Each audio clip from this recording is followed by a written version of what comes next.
They mocked him, humiliated him, pushed him around. But they had no idea who they were messing with. The bus ride to Lincoln Heights, Missouri was long and quiet. Dorian leaned against the window, watching the scenery shift. From crowded streets to suburban neighborhoods, where every house looked like a copy of the last. It wasn't his first time being the new kid. But this move felt different. His mom had taken a better job. And his uncle had told him to see it as a fresh start. But fresh starts didn't exist when you look like him. In a town like this. The moment he stepped onto Richmond High's campus, he felt it.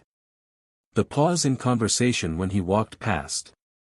The way some of the students glanced at him, then looked away like they hadn't just been staring. The teachers were polite, almost overly so. Their smiles a little too tight. Their voices just a bit too careful. Dorian didn't react. He'd been here before. The first few periods went by without much issue. He took his seat, answered when called on, and kept his focus on the work. But by lunch, the feeling of being watched had settled in, like an itch beneath his skin. Tray in hand, he scanned the cafeteria for a place to sit. Most tables were already full. Groups locked in conversations that didn't include him. A few students exchanged looks, whispering. Then he spotted an empty seat near a guy who seemed too busy scrolling through his phone to care. It wasn't ideal, but it would do. Dorian had barely set his tray down, when a voice cut through the noise. "You lost." He turned. A blond guy with an easy smirk and too much confidence leaned back in his chair. A few others at his table watching with amusement. Dorian exhaled slowly. "Didn't know I needed a map." The guy chuckled, shaking his head. "Just making sure, not a lot of new faces around here." Dorian caught the hesitation in his voice. The unspoken part of that sentence. He met the guy's stare, his expression unreadable. "Guess I'm the exception." The smirk widened. But there was something else behind it. Amusement, interest. Maybe something else. "Welcome to Ridgemont, man." Dorian didn't say anything. Just sat down and picked up his fork. The message was clear, this was just the beginning. But what started as a few looks and whispers was about to turn into something much worse. At first, it was just little things. A few side comments in the hallways, whispered loud enough for him to hear. "Didn't know they let guys like him in here. Wonder how long he'll last." Nothing he hadn't heard before. Dorian ignored it. He wasn't here to entertain their ignorance. But Bryce wasn't the type to let things go unnoticed. Bryce Tanner had the kind of confidence that came from knowing no one would ever check him. His dad owned half the car dealerships in town, and his crew followed him like he was some kind of royalty, quarterback, student body, golden boy. The kind of guy who got away with anything.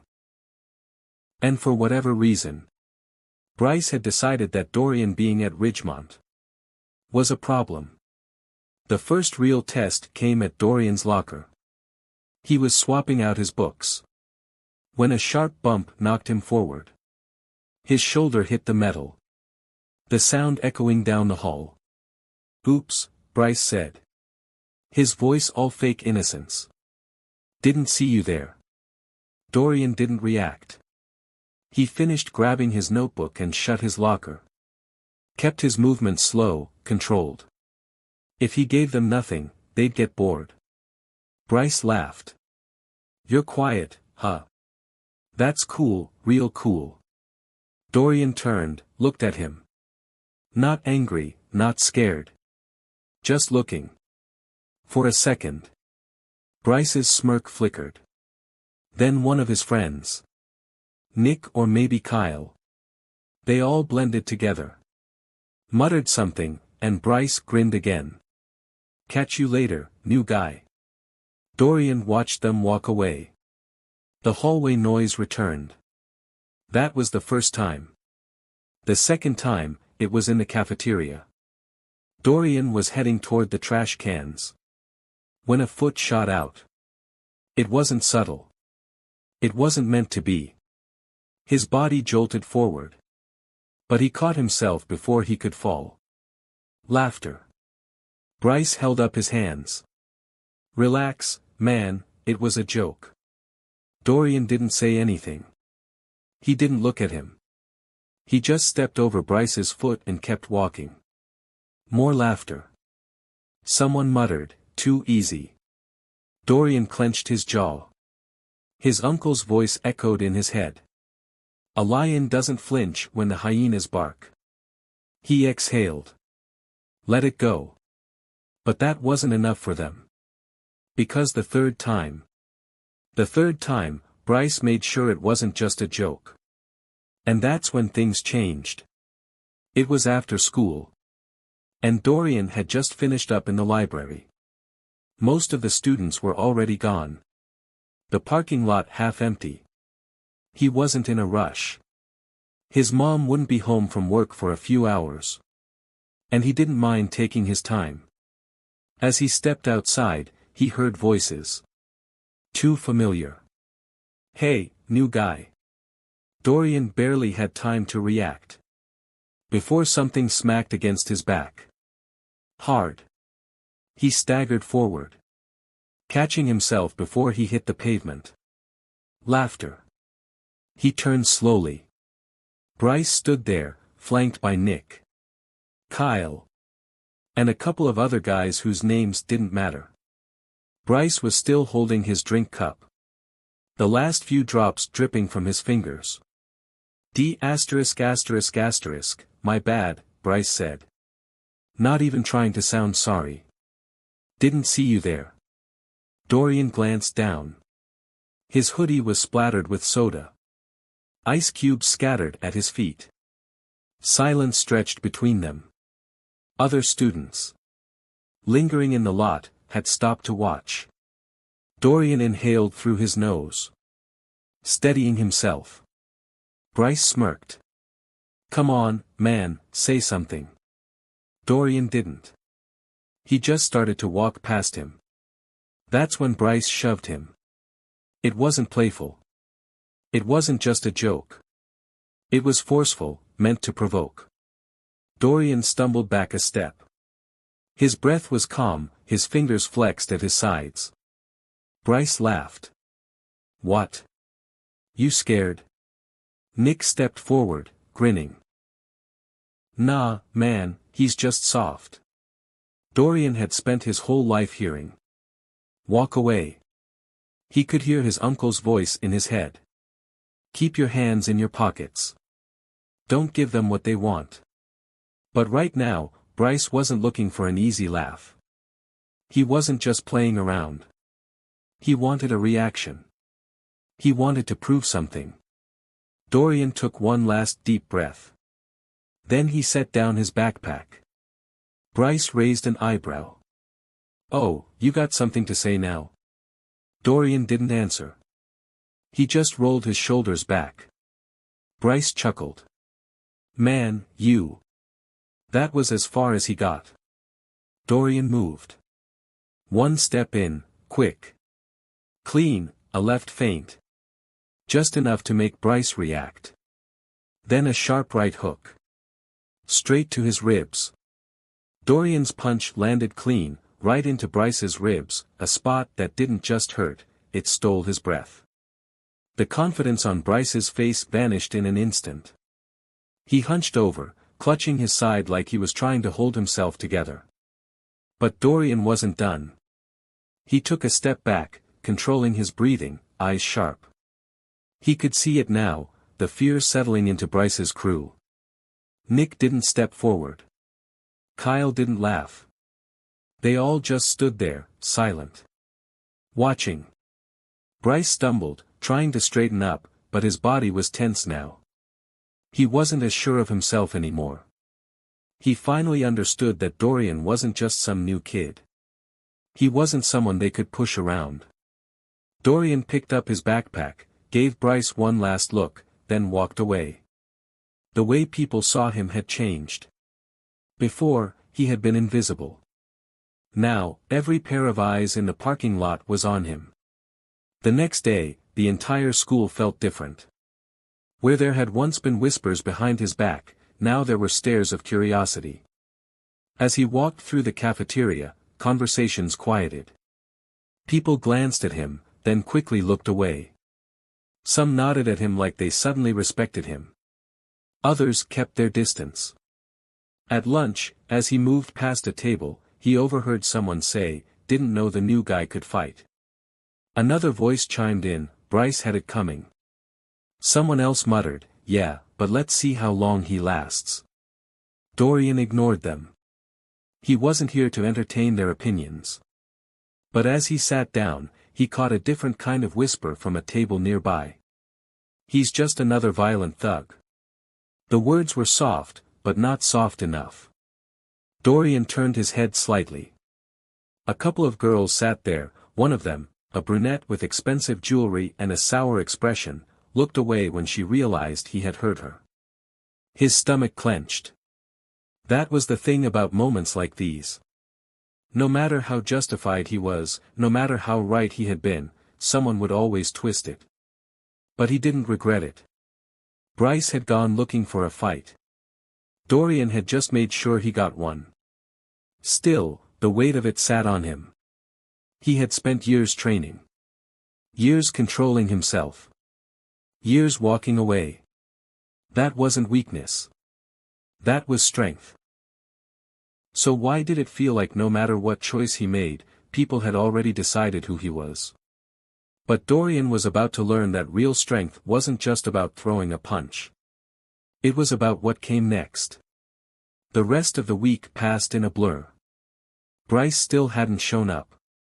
His friends didn't bother Dorian anymore. The stares faded a little. The whispers got quieter. But something still hung in the air. Dorian could feel it. One afternoon, as he left the gym, Coach Harrison called him over. "Got a minute?" Dorian hesitated. He wasn't in the mood for a lecture. But something in the coach's tone made him stop. They walked outside, standing near the track where the football team was wrapping up practice. "I heard what happened," Coach said. "Figured you had your reasons." Dorian nodded. He wasn't about to apologize. Coach studied him. "You a fighter?" Dorian shrugged. "Been boxing since I was a kid."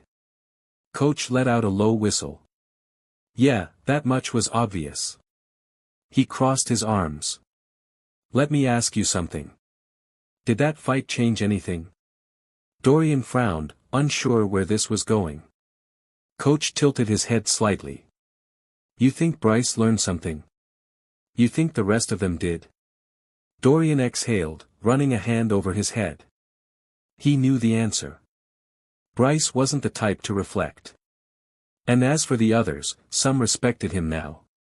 Some feared him.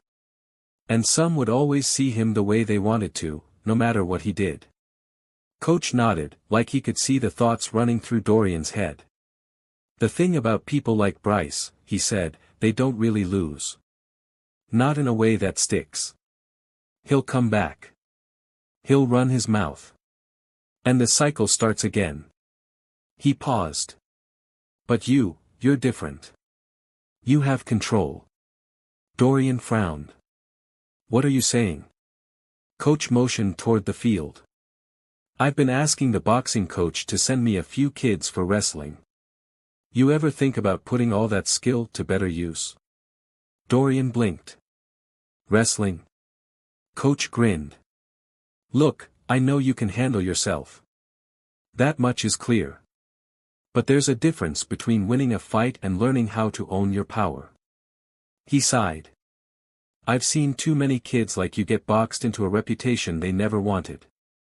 You already proved you're not to be messed with. Now prove there's more to you than that." Dorian didn't answer right away. For so long, fighting had been about survival. About standing his ground. But the way Coach was looking at him, the way he spoke, it wasn't about proving something. It was about being more. That night, Dorian sat on his bed, staring at his uncle's old boxing gloves. He thought about all the times he had held back. All the times he had walked away.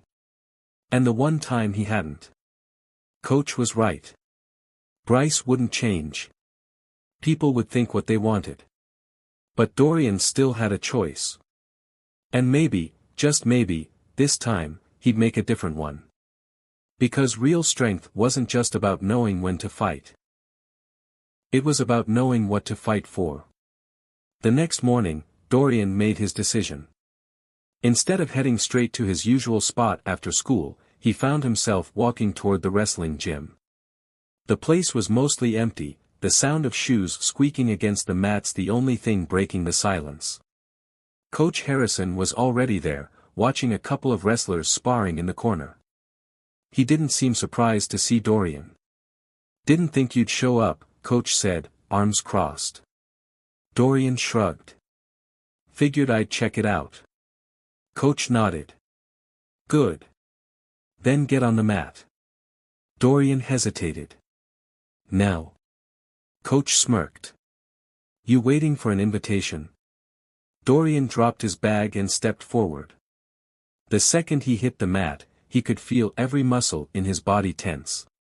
He was used to boxing, using his fists, reading movements, dodging strikes. Wrestling was different. It was all about balance, control, knowing when to attack and when to hold back. His first match was against a junior named Malik, shorter than him but built like a tank.